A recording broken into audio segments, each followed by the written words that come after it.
The Revenge of the Wizard's Ghost by John Bellairs, Chapter 3. Later that same night, a small group of worried, frightened people gathered in Johnny's bedroom. Near the head of the bed stood Grandma, Grandpa, and the professor. At the foot of the bed was Father Higgins. He was a tall man in a black suit with a stiff white clerical collar. Around his shoulders was draped a narrow band of purple silk with black crosses stitched on it. In his hands the priest held a small black book, and he made the sign of the cross. In the air above the bed he said, Agitorum nostrum in nomine Domini. The Latin words meant, "Our help is in the name of the Lord." The professor gave the correct reply, Quae fecit coelum et terram, who made the heaven and the earth. On and on ran the Latin phrases. Sometimes the priest would stop and pick up a silver holy water container that lay on a table nearby, and he would sprinkle the bed and then go on reading. Johnny lay perfectly still. He was now wearing his best pair of flannel pajamas, and he was tucked in between the clean sheets. His hands were folded on the blanket. His face still had that ugly, distorted look, and the livid red lines on his neck and nose had not gone away. Father Higgins continued to read. Finally the priest closed the book and laid it down. He reached into his jacket pocket and took out a small silver cross that hung from a chain of tiny silver links. At the place where the arms of the cross met was a tiny crystal bubble, and under it were two splinters from the true cross, the cross Jesus died on. Father Higgins stepped around to the end of the bed and moved toward Johnny, holding the cross and chain in both hands. But just as he bent and put the chain around Johnny's neck, something happened. Johnny's eyes flew open. They bulged from his head, and his face turned red. He made choking noises in his throat, and the red line around his neck turned to a ghastly purple. Suddenly a harsh grating voice was heard. It seemed to come out of the air over Johnny's bed. It said, "Move back! I will choke the life out of him if you bring that thing near. In the name of Azoth, Aranki, be gone!" Horrified, the priest stepped back. Hastily he stuffed the cross and chain into his pocket, and he crossed himself rapidly while muttering a prayer. "I'm sorry, my friends," he said with a helpless shrug. "There's nothing more I can do. There are forces here that are just too strong for me." Grandpa and Grandma hung their heads. The professor swore helplessly and clenched and unclenched his fists. The red faded from Johnny's cheeks, and his eyes closed, and the choking noises stopped. He looked just the way he had before the exorcism began. Grandma spoke in a husky, choked-up voice. Do you think he'll die, Father?" The priest shook his head. "I don't know, Kate. I just don't know. I think that, for the time being, we better get him down to the hospital. They'll put a tube in his arm and feed him intravenously. That'll keep him alive, unless the evil spirit has other ideas." A low chuckle was heard in the room, and everyone shivered. An ambulance took Johnny to Hannah Dunstan Hospital, and a feeding tube was put in his arm. He was examined by doctors and nurses who drew blood and took his temperature and listened to his heart. Everyone was shocked by his appearance, but no one could come up with any good reason why he looked that way. Nobody tried to tell the people in the hospital that Johnny was possessed by an evil spirit. The doctors would have laughed at an explanation like that. At last they decided that he was suffering from an unknown illness of the brain, which meant that they really didn't know what was wrong with him. Days passed, and Johnny's condition stayed the same.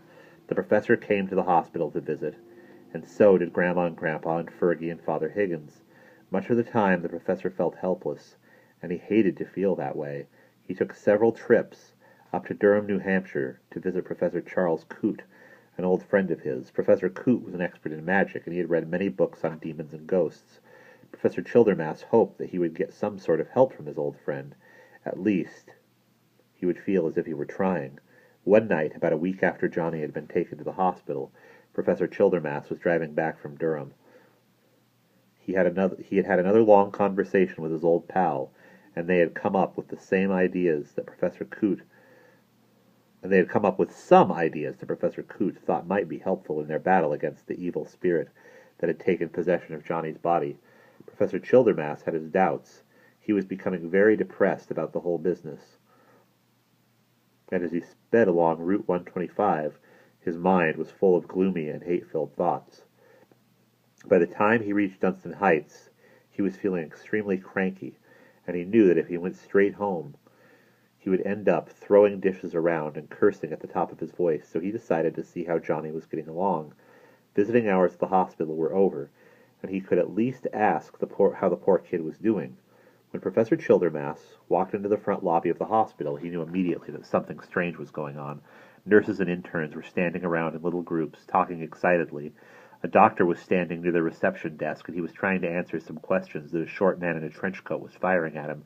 The professor recognized the short man. It was Eddie Gumpert from the local newspaper. Puzzled, the professor walked to the reception desk, where a frightened-looking young nurse was sitting. "Excuse me, ma'am," said the professor crisply, "but I wonder if you could tell me anything about the condition of Johnny Dixon. He's in room—" The nurse's eyes grew wide.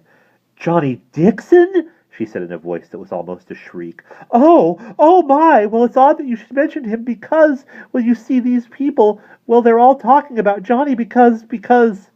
At this point, the professor felt a heavy hand on his shoulder, and a rumbly voice